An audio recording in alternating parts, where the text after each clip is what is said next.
Yes. Physical. Anong pinagagagawa ko?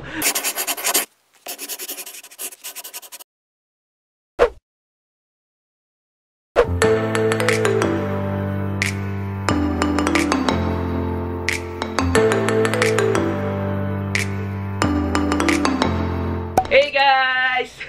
Parang cheerleader lang. Hey guys! Welcome back to my YouTube channel! Alam niyo yung feeling na nakabawi ka ng tulog, mga 8 to 10 hours na sleep. Ay. Anyways guys, gagawa tayo ng video today! Yes! Alam niyo, natutuwa ako gumanong ganun kasi fully covered ako ngayon. Ito, may nabili kasi ako yesterday na sweatshirt and nakakatuwa siya. For today's video, it's kind of a bit interesting, yeah, because it's about how I save my money.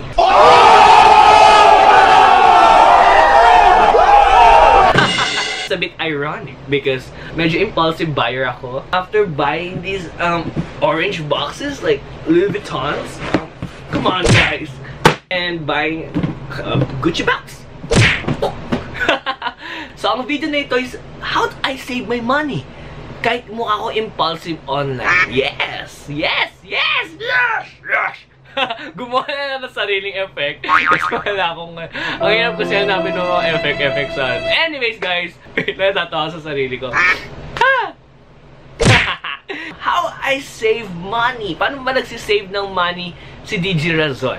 Hindi natin siya mako-compare kasi siguro malalaman natin na mataas kumita si DJ or siguro malaki na kukuha niya sa mga brands or what sa YouTube. But yeah guys, still itong advices na to is for you guys. Let's just say na ginagawa ko na to nung college pa lang. So kahit may baon ako, ginagawa ko na tong 5 na tips na ibibigay ko sa inyo. Simula talaga ako sa sobrang pag-iipon ng ipon, ganon. Una sa lahat, kapag may gusto ako ipabili sa parents ko, ayaw talaga nila ako bili. So, nakaka-pressure talaga. Alam mo yung, sabi ko, gusto ko talaga ng sapatos na to, gusto ko ng laptop na to, kasi kailangan ko siya sa thesis.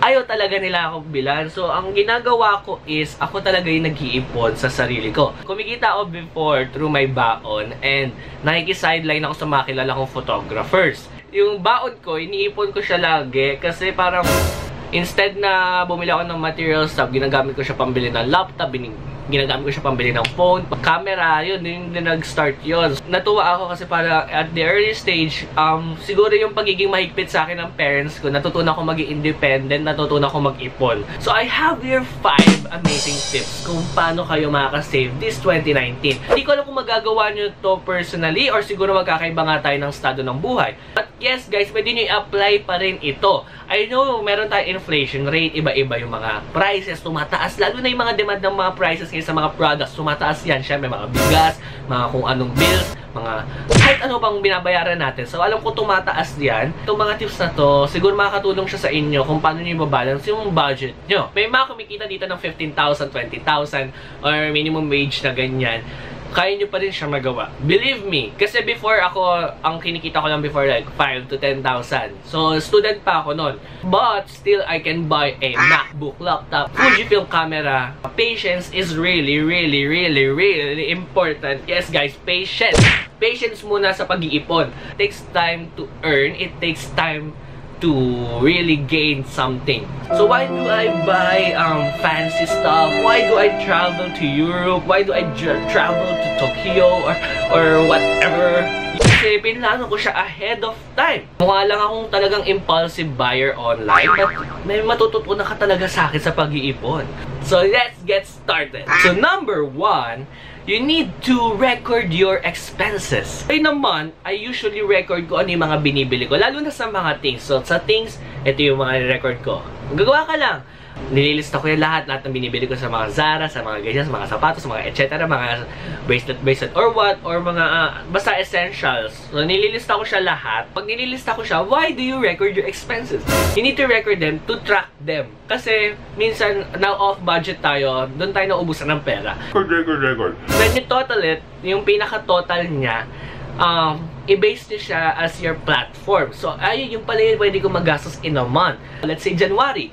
Alamin mo yung first month. Okay, nakalista siya dyan. Pay mo sa February, i-lessen mo. Tanggalin mo to, tanggalin mo yan. Number 2. Create a budget weekly. Why do you record? Because you need to create your own budget. For me, example, ako kumikita na ako ngayon ng pera. Siyempre, hindi nyo malalaman yun. Tingnan nyo, kunyari, nasa school kayo. Let's say, ang ating baon is 300 pesos. Yun na ata yung baon ko nung college ako. 100 is aking transpo. Nandun na ang jeep, nandun na ang bus. Nakatira pa ako sa South. Nag-aaral ako sa Makati, okay? Then, nasa 100, another 100 is the food.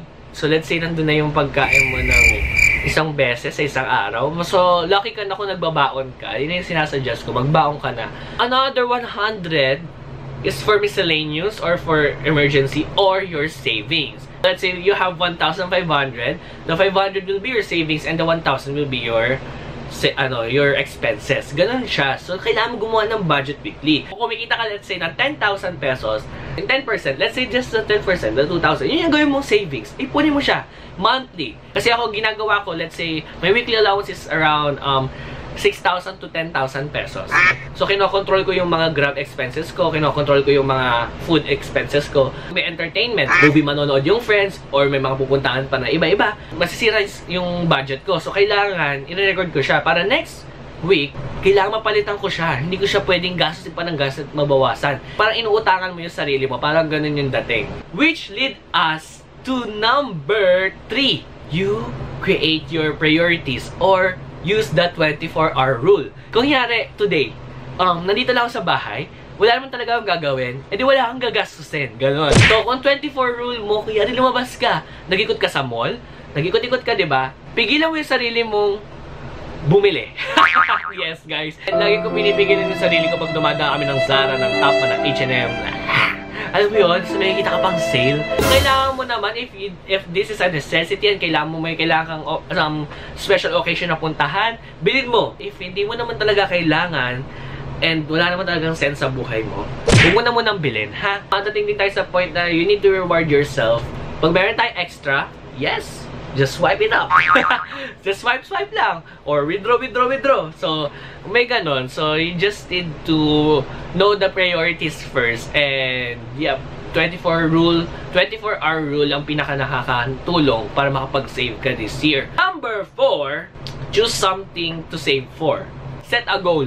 Always set a goal. Mas maganda kasi na may ginugol tayo. Siyempre, hindi naman upo yung pera mo dyan. If you want to travel, let's say, you want to travel to Tokyo next year. So, start pa lang now. Different pa doon sa savings mo na for health, for future. Try mo pa mag-ipon.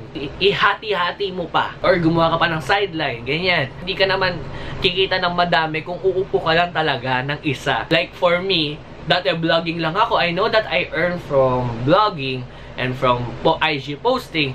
But right now, I earn from YouTube. That's why I'm creating these videos. And yeah, kuha ka lagi ng paraan kung paano ka kikita. Number 5, the most important thing in all the aspects are just save money for the future. Yes, guys, save money for the future. Lahat ng yon, nakapag-budget ka, na-budget mo na siya, na-set mo yung goal mo, na 24 rule ka, yung priorities, and etc.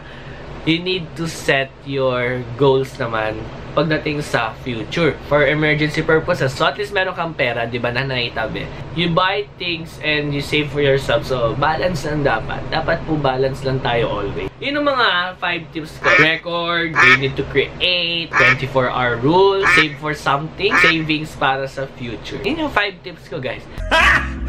I know it's a bit magulo na video, but still, I'm trying my best to create a video like this para at least medyo informative tayo and may laman yung mga video natin. Mabash na naman tayo. Joke lang. Huh? Anyways, thank you so much for watching this video. Hopefully, you give a thumbs up and let me know kung paano ka nag-iipon or kung ano ba pinag-iiponan mo this month. Kung ano yung mga goals mo or set mga kailangan mo pag-iiponan this year, just comment down below. And yeah, hopefully talaga may natutunan kayo on this video. So guys, again, thank you so much for watching and see you soon. Bye-bye! Woo!